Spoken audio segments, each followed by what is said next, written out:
여기가 넉나우입니다.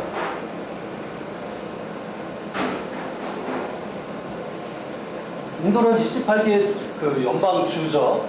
로 이루어지는 국가고요. 28개 주 중에 한 주가 우타르 프라데시, 저희가 약칭으로는 UP라고 합니다. 델리가 여기 있어요.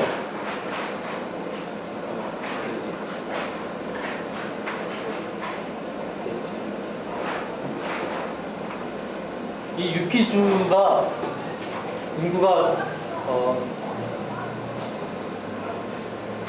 2억이에요. 인도는 지금 12억 인구라고 얘기를 하잖아요. 12억 인구 중에 2억이 요 UP주 한 주에 있어요. 이 UP주가 요 옆에가 이제 비하르라는 주고요.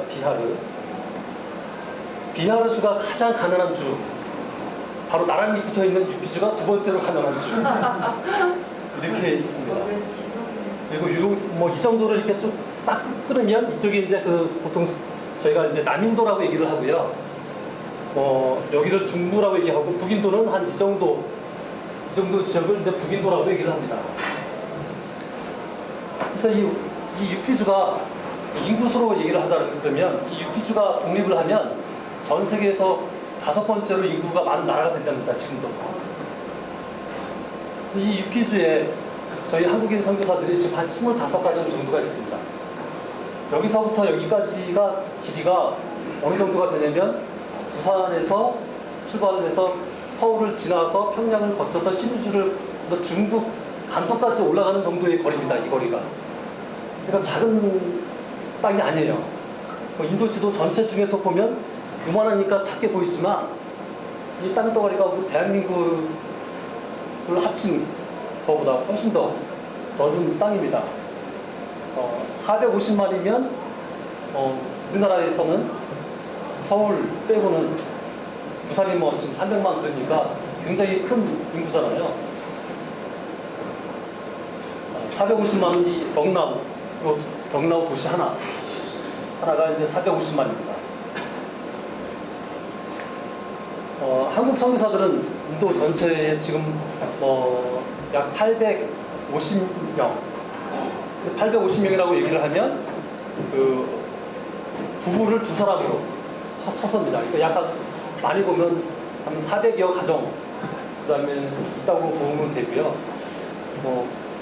한 890명 정도, 850명 그러면 이제 선교사가 많다라고 생각을 하시는데 사실 이 인구수 전체 12억 인구를 놓고 본다면 굉장히 적은 숫자입니다. 한국 선교사들이 가장 많이 가 있는 곳은 중국, 일본, 그다음에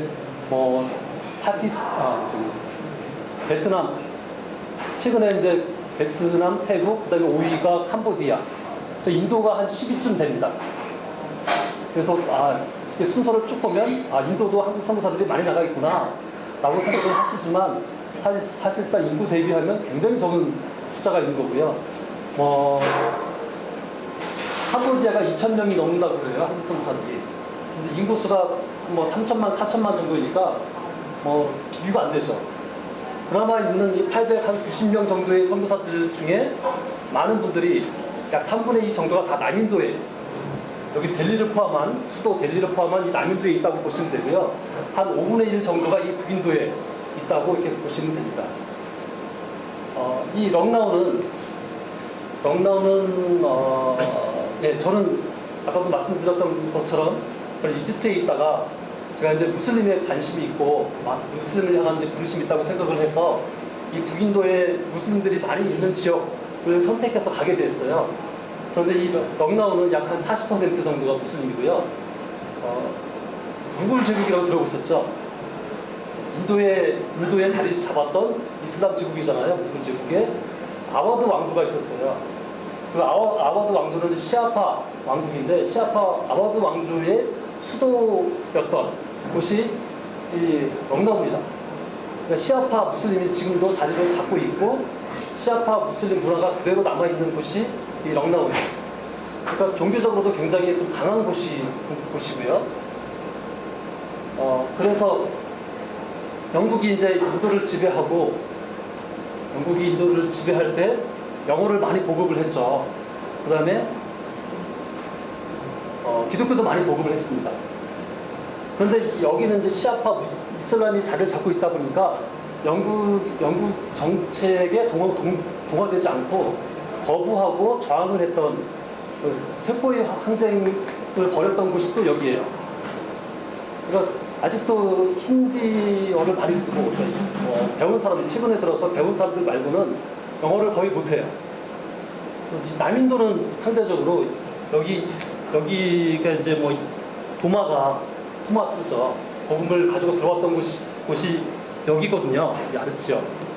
그러니까 인도의 복음은 여기 남쪽에서부터 전해졌고, 여기는 남쪽은 길거리에서 뭐 과일 파는 아저씨도 영어를 잘 쓰더라고요. 택시 운전하시는 분들도 영어로 얼마든지 소통이 가능하고. 근데 저희는 그게 안 돼요. 예, 영어를 거의 잘 몰라요. 여기는 이제 기독교인 비율도 굉장히 높고 기후도 괜찮았습니다. 이쪽은. 여기는 이제 종교적으로 이제 무슬림이 강하고 기후 뭐 아까 잠깐 말씀을 드렸지만 4월부터 한 10월 중순까지는 그 실온도는 40도를 왔다 갔다 해요. 높을 때는 뭐 한 49도, 50도까지 올라가고요. 5월달 이럴 때. 저희 럭나우는 여기가 이제 바라나시라고 혹시 들어보신 분 있는지 모르겠지만 바라나시가 여기쯤 있고요. 이 겐지스강이 이렇게 흘러갑니다. 겐지스강의 지류인 곰티강이 이렇게 가요. 겐지스강은 힌두교에서 성지로 알려져 있잖아요. 그래서 가서 뭐 몸을 담그고 뭐 이렇게 하는 이 바라나시와 이 겐지스강이 여기쯤 있는데 여기서 가까워요. 그래서 이 곰티강이 도시 한가운데를 이렇게 지나가기 때문에 도시가 습합니다. 내륙인데다가 둥지고 또 습하니까 습도가 높아가지고 체감 온도가 한 뭐 60, 작년에 63도를 찍었어요. 한 두세 달은 체감 온도는 40도에서 60도를 왔다 갔다 하신다고 봅니다. 60도, 50도, 60도가 되면 에어컨을 켜도 에어컨을 뭐 2단, 3단 켜도 차 타면 소용이 없더라고요. 그냥 뜨거운 바람이 그냥 나오는. 이 기간이 이렇게 덥고 여름이 길다 보니까 상대적으로 이제 가난할 수밖에 없는 것 같아요. 그런데 인구가 많은 이유는 어쨌든 여기는 다 개발이 안 된 지역이라고 봐야 되나? 하여튼 뭐라고 해야 되나? 이제 못 살고 가난한, 못 살고 인구가 많은 곳이에요.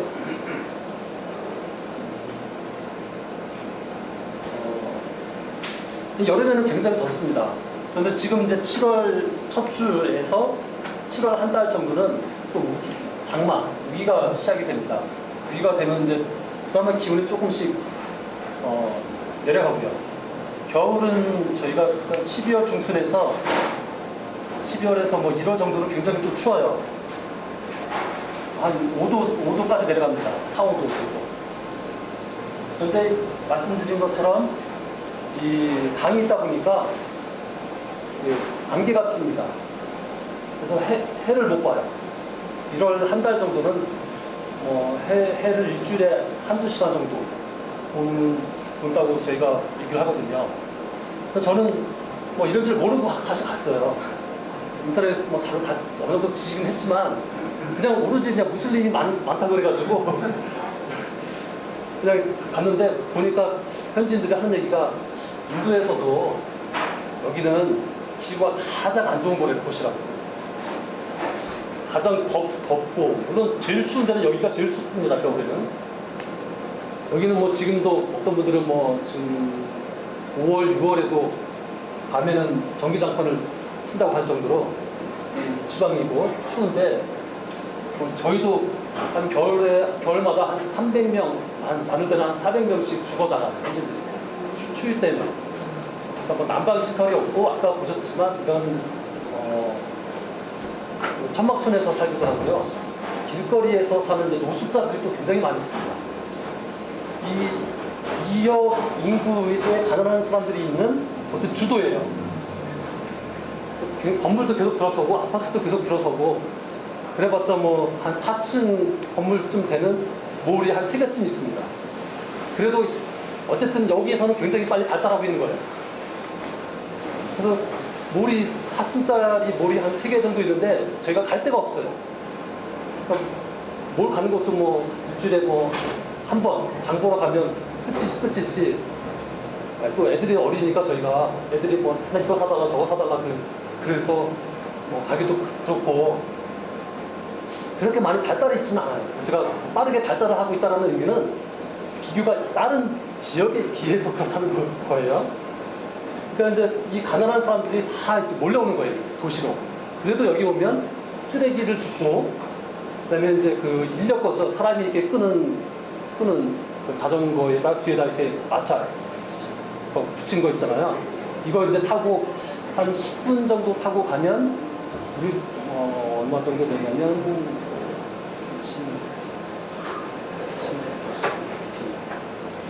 한 한국 돈으로 얘기하면 한 뭐 500원 정도 된다고 생각하시면 됩니다. 그 인력거 타고 인력거를 많이 타요. 그 인력거 끌고 쓰레기 줍는 거. 도시니까 그래도 쓰레기가 배출되잖아요. 쓰레기 줍고. 그래서 아까 보셨던 그 천막집들 그런 사이사이에 보면 어떤 집들은 쓰레기 그 주스는 거 갖다가 쌓아놓는 창고들이에요.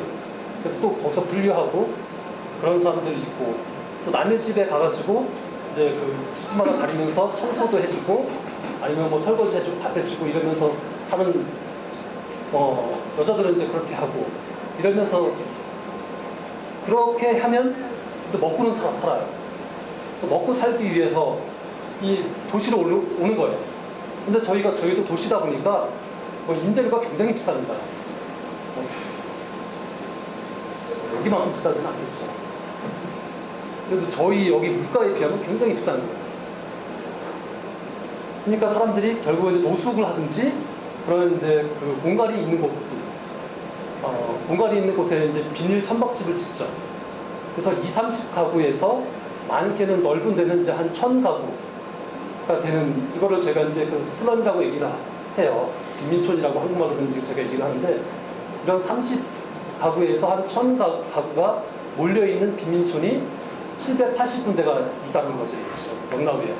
인구수로는 뭐 한 60만 정도가 이렇게 살고 있고요. 저는 이제 뭐 빈민 사역을 할 거라고 생각을 하고 저 가진 않았어요. 무슬림 사역만 생각하고 갔는데 물론 이제 무슬림들도 뭐 다양하게 존재하긴 하지만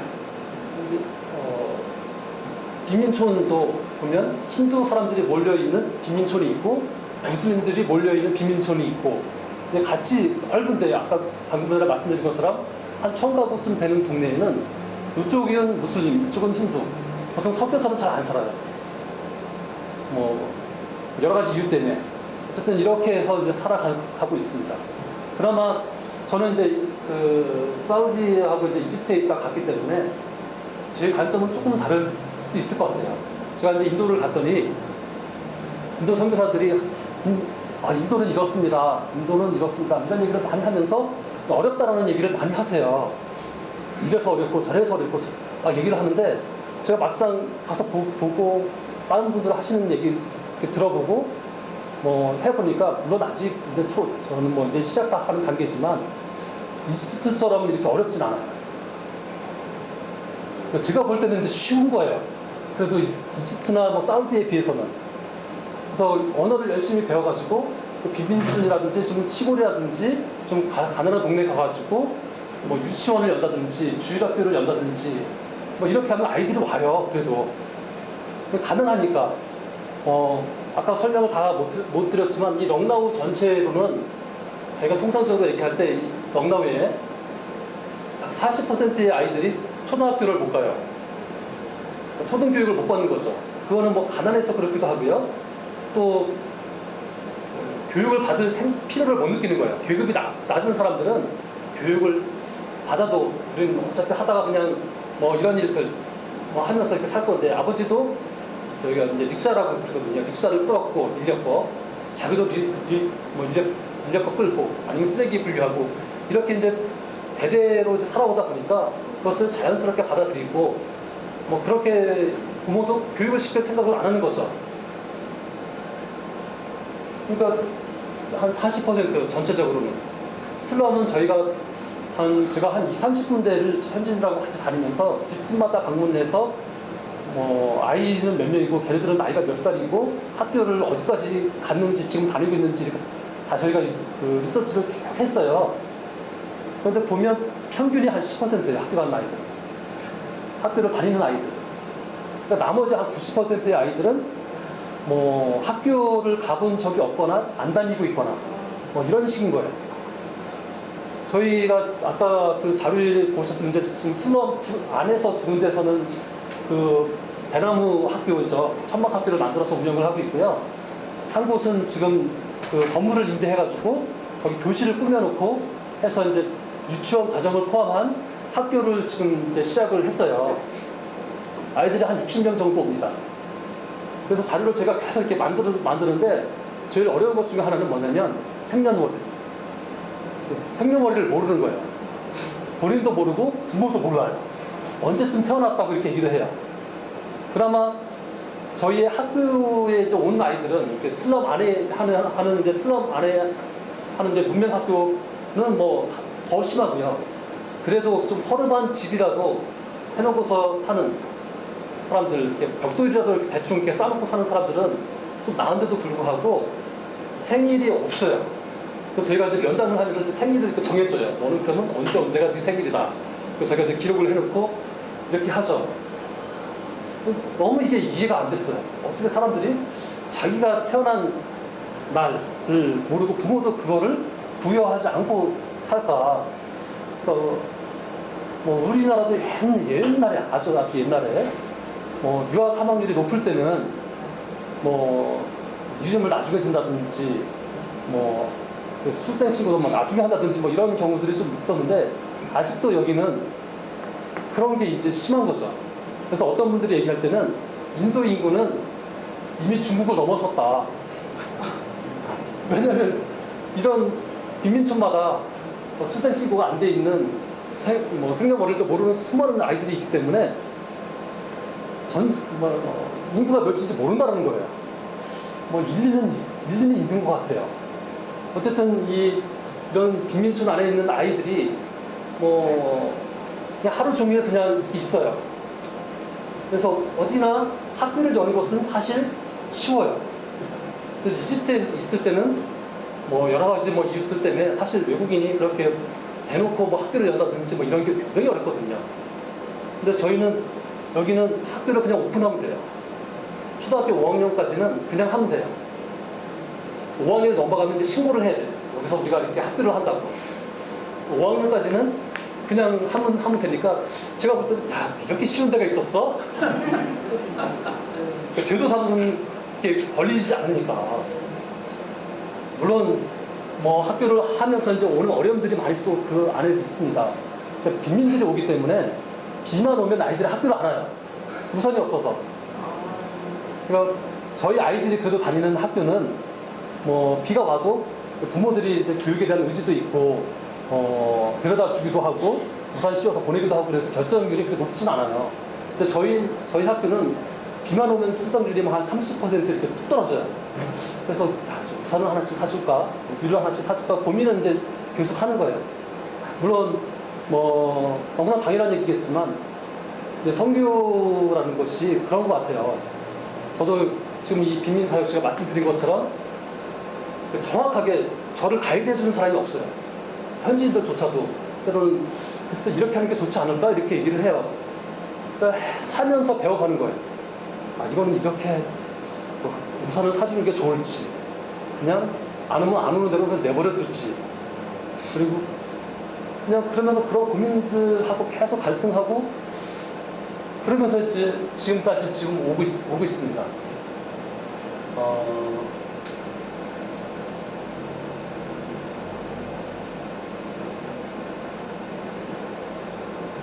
인도의 인도가 그 카스트 제도 들어보셨죠?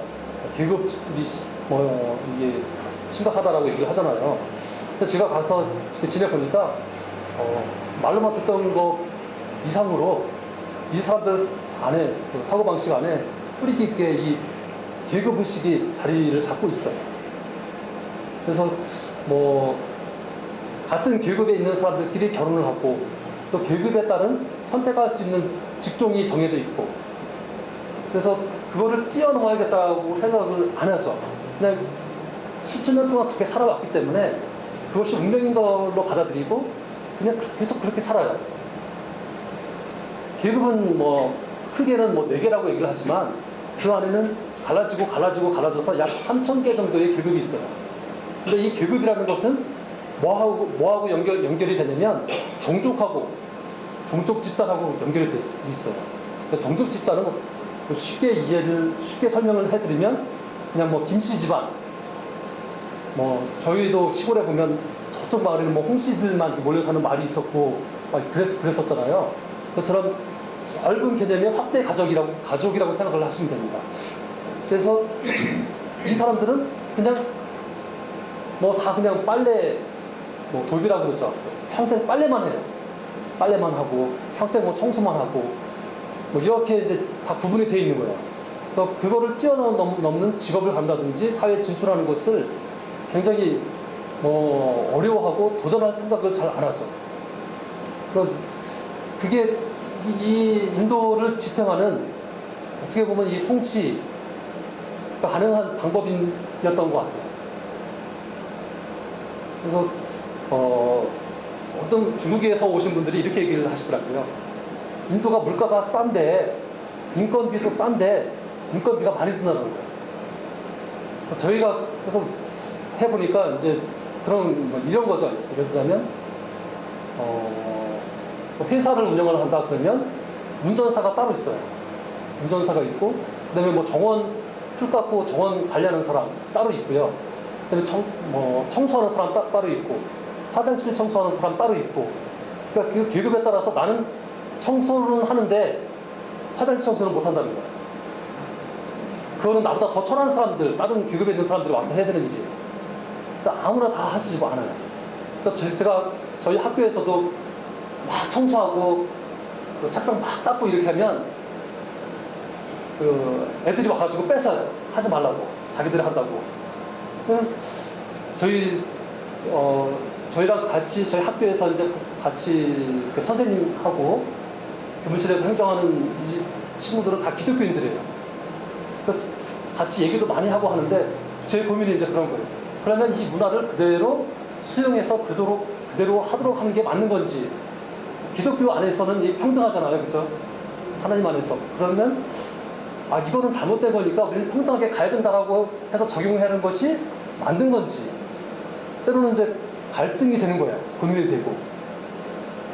서서히 바꿔갈 필요도 있고 일단 뭐 겉으로 보이는 행동 양식을 변화시키기 전에 생각을 변화시키는 게 중요한데 생각이 변하지 않는데 행동만 이렇게 다른 모습을 보여주는 것이 옳은가 이런 고민들을 많이 하게 되더라고요. 예를 들자면 또 다른 예를 들자면 정원에다가 놓을 뭐 큰 돌을 샀다. 예를 들어서입니다. 그러면 이 사무실에 앉아서 계약하고 이렇게 서류 작성하는 사람이 따로 있고 돌을 옮겨서 차에 싣는 사람 따로 있고 차를 운전해서 가는 사람 따로 있고 그쪽에서 돌을 내려놓은 사람 따로 있고 그 정원을 가꾸는 사람 따로 있잖아요. 그러니까 인건비가 다 따로 나가는 거예요. 근데 그래서 보면 뭐라 그러나 어떤 분들 저희가 같은 경우는 저희 집사람이 현지인의 저희 집에 들어가서 막 왔다 갔다 하고 막 이런 거 자체를 이제 좀 싫어해요. 그러니까 청소하는 사람 쉽게 얘기하면 저희가 직접 다 하지. 왜냐면 저희가 묶여야 되니까. 그러면 저희가 그 시간에 집에 있어야 되고 그래서 저희가 다 하는데 간혹 보면 한국 분들 인도에 한국 분들이나 한국 선교사들 중에서도 여러 가지 상황상 청소하러 오시는 분들이 있고 밥 해주러 오시는 분들도 있고 막 이런 분들이 있어요. 근데 한국에서 오신 분들이 보면 이제 이거를 이해를 못하죠. 선교사가 가정부를 두고 뭐를 하고 운전사를 따로 두고 이렇게 한다. 근데 이런 이제 그거를 이해를 못하기 때문에 다 따로 둘 수밖에 없어요. 아예 안 두든지.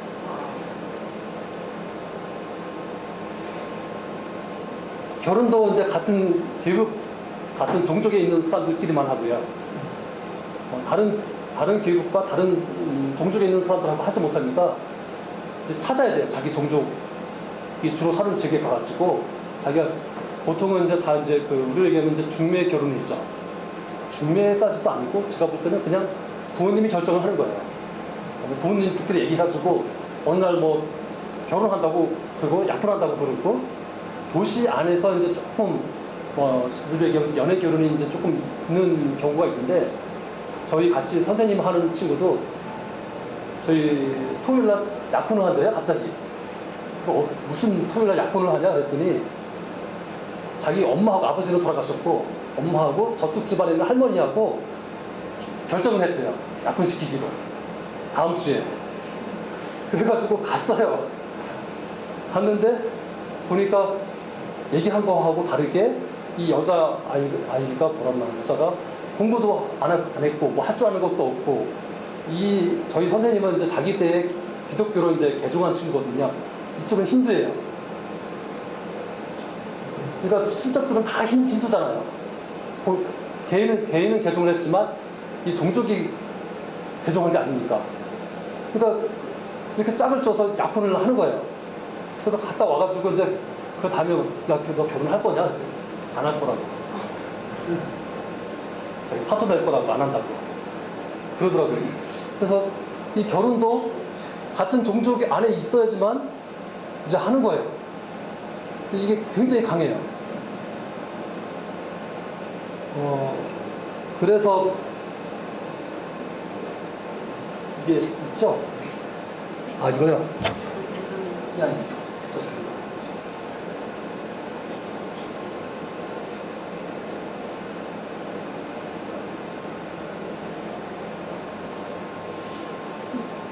그래서 뭐 이런 참 이해하기 힘든 이런 나라가 아직도 지구상에 존재를 하는구나. 어떻게 이렇게 살까? 그리고 아까 이제 저희 이제 령나우로 다시 돌아가서 말씀을 드리면 저희 빈민촌에 보면 이제 10집이면 30집이면 화장실 있는 집이 한두 집 있어요. 나머지는 화장실이 다 없어요. 화장실이 없기 때문에 공터에 가서 다 볼일 보는 거예요. 아침이 되면 이렇게 물을 이렇게 뭐 피트병 같은 데다가 이렇게 담아가지고 이러고 가요. 그러면 저 뒤에 이제 공터에 가가지고 볼일 보고 그 물로 해가지고 닦고 이러고 오는 거예요. 거기가 저희 아까 뭐 보시겠지만 이게 하수 시설이 제대로 돼 있는 것도 아니고 뭐 물도 멀리서 어디서 길어다가 이렇게 대충 그릇만 씻고 뭐 세수도 대충 하고 뭐 옷도 보면 꼬깃꼬깃하게 이제 뭐 일주일씩 빨지도 않고 일주일이 뭐야 뭐 한두 달씩 빨지도 않고 이렇게 딱 오면 이렇게 냄새가 땀 냄새, 때 냄새, 뭐 오물 냄새 해가지고 냄새가 그 꿀인 냄새 있잖아요. 이게 이렇게 막 나요, 애들이. 그런 뭐 애들이 뭐 재밌어 하는 게 뭐냐면 제가 차에 태워가지고 한 바퀴 삥 돌아주면 자기 차 타봤다고 너무 좋아하는 거예요, 애들이. 그래서 차에 애들 몇 명 딱 태우고서 그래봤자 뭐 5분, 10분 딱 태우잖아요. 애들 딱 내리고 나면 차가 냄새가 며칠을 가요. 가시지가 않아요, 냄새가. 그러니까 이렇게 사실 뭐 쉽게 얘기하면 이제 정말 위생상으로 안 좋죠. 지저분하고. 그리고 이제 수업하다가도 애들 화장실 간다고 가요. 손도 안 씻고 와요. 그렇게 해서 볼일 보고 오고. 그리고 오면 이제 제가 이집트에서도 뭐 겪을 거 많이 겪어봤지만 이렇게 뭐 직설적으로 그러면 이제 더러운 애들이 있구나. 처음에는 적응을 잘 못했어요. 근데 불과 뭐 한두 주 지나고 나니까 금방 또 적응을 하게 되더라고요. 그래서 애들 다 오면 그냥 제가 뭐 다 악수도 하고 안아주고 이렇게 해요. 그럼 애들이 되게 좋아해요. 그래서 처음에는 제가 아이들한테 사랑을 준다고 생각을 했죠. 근데 시간이 지나면서 보니까 아이들이 저한테 사랑을 주더라고요. 제가 얼굴도 그래도 다르죠. 힘겨도 잘 못하죠. 제가 항상 고민이 얘들한테 얼마나 더 잘해줄 수 있을까, 무엇을 해줄까 고민을 하지만 실제로 잘 안 줘요. 안 주는 이유는 없어서가 아니라 아이들을 그지로 만들지 않기 위해서 그지근성, 의존하려고 하는 걸 키우지 않기 위해서 안 주는 거예요, 잘. 그래서 뭐 출석률이 높다든지 시험을 봐서 뭐가 이렇게 결과가 좋다든지 뭘 잘하면 그걸 가지고 이렇게 저희가 보상을 하지 잘 안 주거든요. 그런데 근데 아이들이 조금씩 뭐 이렇게 저를 이렇게 받아주고 저를 환영해주고 늘 그런 건 아니에요. 이런 애들이 있으면서 아, 쟤네들이 왜 나를 좋아할까? 그러면서 아, 제가 사랑을 받는다는 거 그걸 느끼기 시작하는 거예요. 아, 저들을 통해서 하나님이 나를 사랑하시는구나. 그래서 가끔씩 이제 뭐 다른 지역에 있는 선교사들이나 친구들하고 얘기할 때 제가 넉나우를 우스갯소리를 오라 그래요. 그래서 여기 비민촌에다가 집 하나 져줄 테니까 와서 한 일주일 지내다 가면 그 다음부터는 모든 인생이 행복해질 거라고.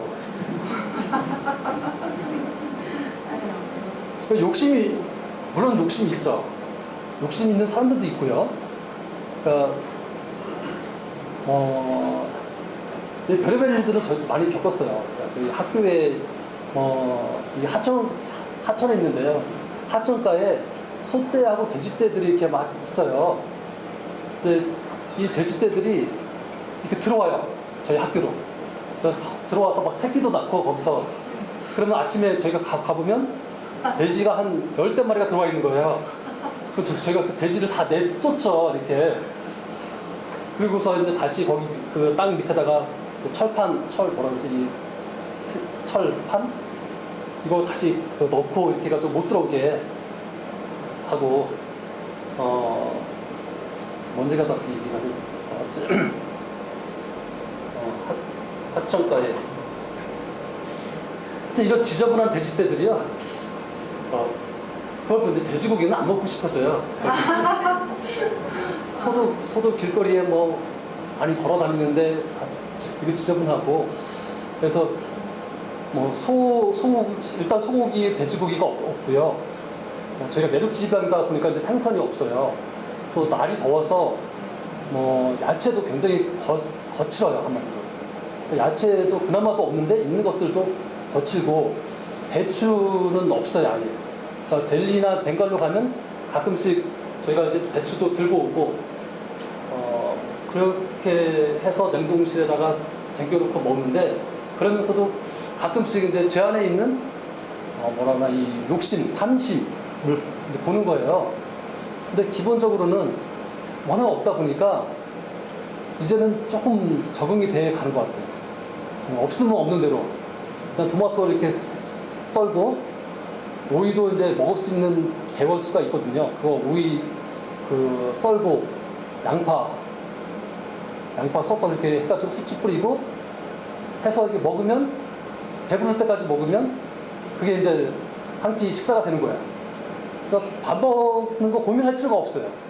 저희 아내는 아직도 고민하지만 그냥 있는 대로 먹고 배만 안 고프면 된다.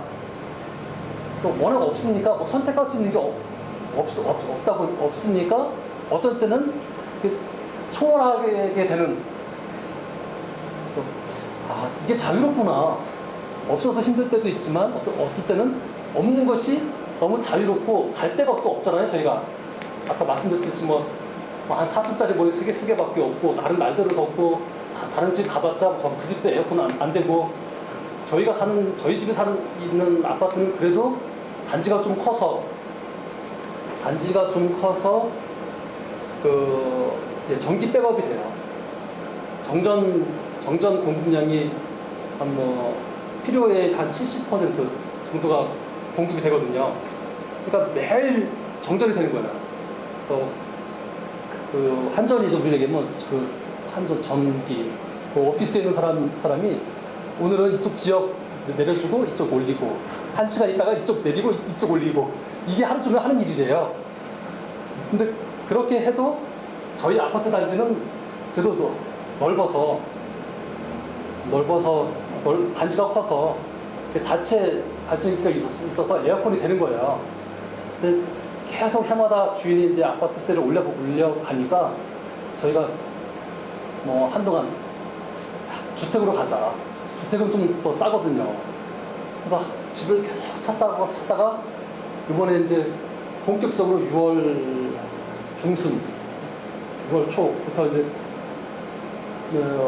기온이 확 올라가고 너무 더우니까 집사람이 아파트 살자. 뭔 주택을 가냐. 못 살겠다. 이 아파트 단지가 굉장히 그나마 이제 정전이 전기 중에도 전기 공급이 되고 그러니까 얼마나 감사한지 몰라요 그게. 그리고 또 아파트 단지에 살 수밖에 없는 이유는 저희가 저기가 많아요. 어린이 유기가 많아요. 피드넷 많아요. 그래서 주택에 사시는 성사님들 같은 경우는 이제 애들이 없는 케이스고 뭐 저희 앞집은 이제 그 현진이거든요. 무슬림이고 애들이 아파트 밖에 나가서 밖에서도 안 놀아요. 집 앞에 이 복도죠, 복도. 여기서만 놀아요. 그냥 피드넷빙이 워낙 심해서 그래도 아파트 단지는 아이들이 뭐 자전거도 타고 놀고 저희 애들은 매일 나가요. 그래서 저희 막내가 힌디어를 제일 잘해요. 맨날 애들하고 놀면서 이제 힌디어를 하니까. 그리고 뭐 영어로 하는 그나마도 이제 저희 럭나우에서 제일 괜찮은 학교를 다니는데 뭐 경쟁률이 한 4대 1쯤 돼요. 유치원 과정이거든요. 저희가 외국인이라고 뽑아줬어요. 전 학년에서 유일한 외국인이에요, 저희가. 그래서 지금 뭐 애가 활발하고 잘 적응을 해서 그래도 잘 다니는데 어쨌든 그렇게 이제 선택할 수 있는 것이 많은 것과 없는 것의 차이는 이런 것 같아요. 시간이 선택할 수 있는 것이 많지 않은 반면에 결국은 나에게 주어져 있는 자유와 시간이 너무 어떻게 보면 많은 거죠. 그러니까 감사한 거예요. 하나님이 왜 나를 이곳으로 보내셨을까? 그래서 생각을 많이 하게 돼요. 더워서 이제 운동하는 게 조금 뭐 사실 쉽진 않아요. 여기는 뭐 너무 날씨가 좋아서 아무 때나 나가서 뭐 걷고 뛰고 싶은 운동을 마음껏 하고 싶은데 저희는 밤에도 밤 한 11시까지도 40도 밑을 안 내려가요. 그러니까 잘 때도 에어컨을 이제 기본 막 틀게 되고 너무 이제 에어컨을 많이 쓰면 이렇게 몸이 체질이 안 돼가지고 가급적 에어컨을 잘 안 쓰려고 그래요. 에어컨을 많이 밖에 나가면 이제 어려우니까 너무 더워서. 하여튼 그런 지역입니다. 기독교인 비율은 0.34%가 있고요. 힌두가 60%고 무슬림이 40%예요. 저희 럭나우는.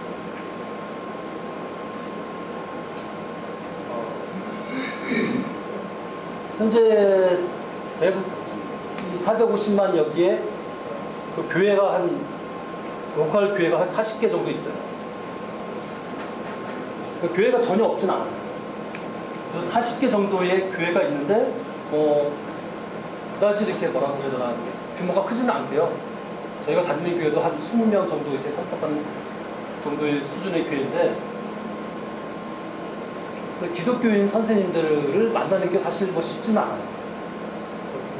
보통 어찌됐든지 기독교인들하고 같이 해서 이제 현지인하고 같이 동력을 해야 되고 현지인들한테 도움도 구해야 되고 저희가 아무리 뭐 언어도 그렇고요, 문화적으로도 그렇고 여기 문화에서 인도 사람들은 어떻게 해야 되는지, 어떻게 생각을 하는지, 어떻게 생활하는지 계속 묻고 이걸 알아서 같이 할 수밖에 없잖아요. 그리고 저는 이제 기본적인 생각이 뭐라고 해야 되나, 선교는 결국 현지인이 중심이 돼야 된다. 현지 중심이 돼야 되고 현지 문화가 중심이 돼야 되고 우리는 같이 함께 동력하든지 뒤에서 같이 이제 밀어주는 역할하고 함께 해주는 역할이지 외국 사람들이 주도해서 할 수 있는 것은 한계가 있다라고 생각을 하는 편이에요, 저는. 또 그럴 수밖에 없는 게 인도가 굉장히 폐쇄적이에요. 저는 왜 인도가 이렇게 섬기가 어렵다고 얘기를 할까? 아까 말씀드린 것처럼 뭐 어디를 가나 뭐 차를 끌고 한 10분 정도 다니면 학교에 안 가고 길거리에서 놀고 있는 애들 뭐 100명은 볼 거예요. 근데 뭐 놀려 있으니까 아이들이. 그래서 쉽다라고 생각을 저는 이제 보통은 하는 편인데, 반면에 정책적으로는 외국인들에 대해서 굉장히 폐쇄적이고 우호적이 개방적이고 그러지 않아요. 외국 사람들이 할 수 있는 것이 의외로 많지 않은 편이에요. 뭐 현지 법인을 세우는 것조차도 현지인들을 세워서 해야 되고요. 그래서 이제 뭐 선교사들이 현지인들하고 같이 해서 뭐 법인을 세우고 땅을 구입하고 어떤 뭐 건물을 짓고 해서 뭐 학교를 짓는다든지 이런 과정 속에서 결국 현지인들한테 빼앗기고 또 어려움을 겪고 뭐 이런 일들을 많이 보게 돼요. 인도가 뭐 그 국제 NGO들도 이게 허용을 안 해요. 다 현지 로컬 NGO로 세워서 일을 해야 되고요. 그래서 뭐 어려운 거죠, 그런 게. 혹시 뭐 저도 이제 갑자기 지금 뭐 나눠달라고 이렇게 말씀을 하시고, 사실 인도에서 제가 지금 2년 8개월 정도 만으로는 그 정도 됐는데, 그냥 두서없이 그냥 생각나는 대로 그냥 막 얘기했어요. 그냥 뭐 질문을 해주시면 제가 더 도움이 될 것 같아요.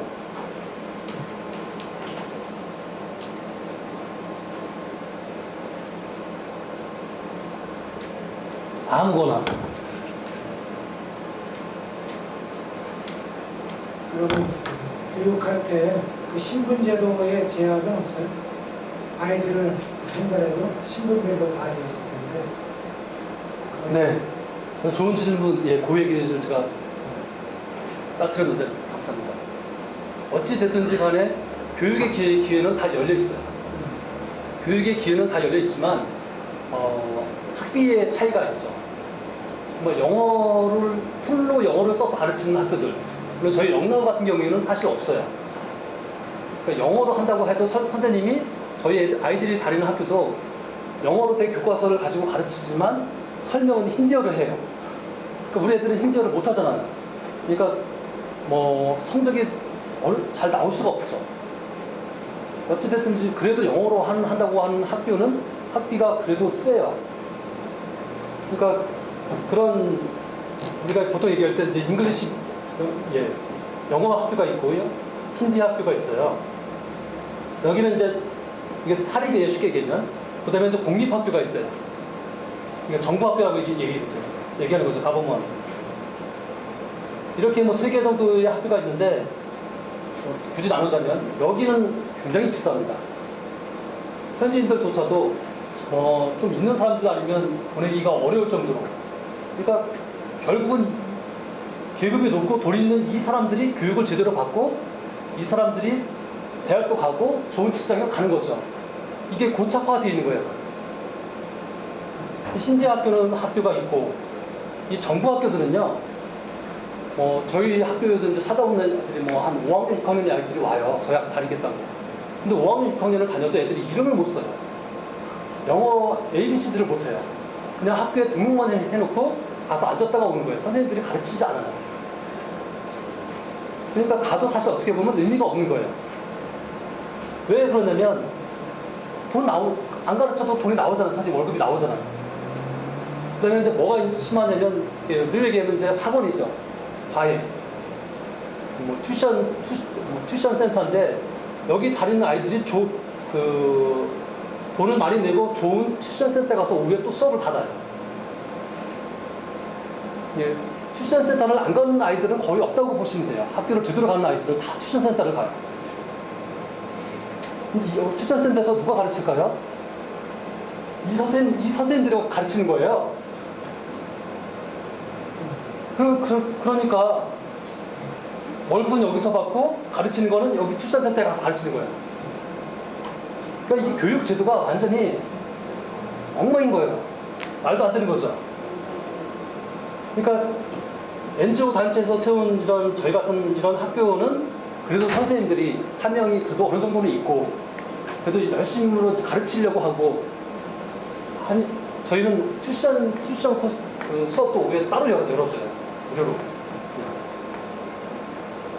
근데 이번에 그 9월에 저희가 하는 거는 이제 교실 하나를 어학 연습실로 꾸며서 컴퓨터 그 영어 이렇게 그 듣고 말하고 이런 거 있잖아요. 이런 프로그램 깔아서 언제든지 와서 공부하게 하려고 지금 생각하고 있는데요. 근데 그런 이제 시스템이라든지 의식이 안 돼 있기 때문에 학교를 간다라고 했을 때 아까 뭐 보면 제가 뭐 여기 슬럼에서 10%의 아이들이 학교 간다 그랬잖아요. 그 10% 아이들이 가는 학교가 여기예요. 그건 그냥 다니는 뭐 졸업장을 받기 위해서 가는 정도지 실제로 거기서 뭐 공부를 하거나 그러진 않아요. 그래서 이렇게 얘기를 합니다. 어디나 학교는 있어요. 어느 골목이나 학교가 있어요. 그렇다고 해서 그 교육의 기회가 모든 아이들한테 다 열려 있지는 않아요. 근데 학교가 많은데도 불구하고 저희가 또 학교를 차려야 하는 이유는 이제 그런 거예요. 근데 이렇게 해가지고 계속 이 아이들이 저희는 초등 5학년까지 제가 한다고 했잖아요. 이제 중고등학교, 대학교를 가는 게 문제예요.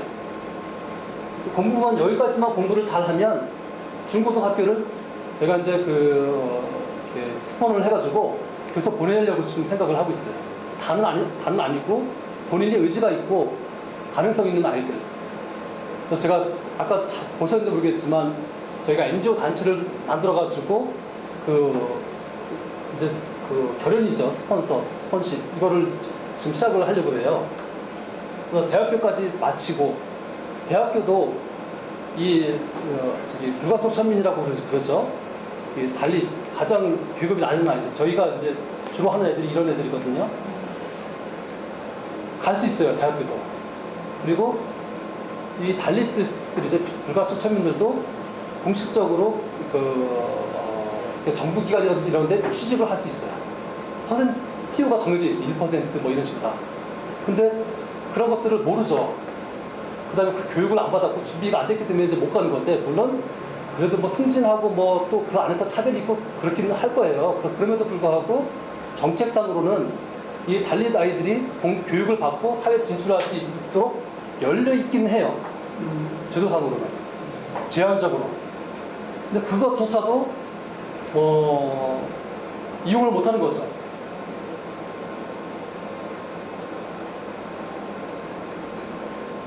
교육은 그래서 가능성이 있고 필요하고 어찌됐든지 간에 많은 아이들은 아니지만 그 중에 일부 소수의 아이들이라도 그 교육을 받고 제대로 이제 사회생활을 하고 하면서 또 변화를 끼칠 수 있는 가능성은 얼마든지 있다고 봅니다.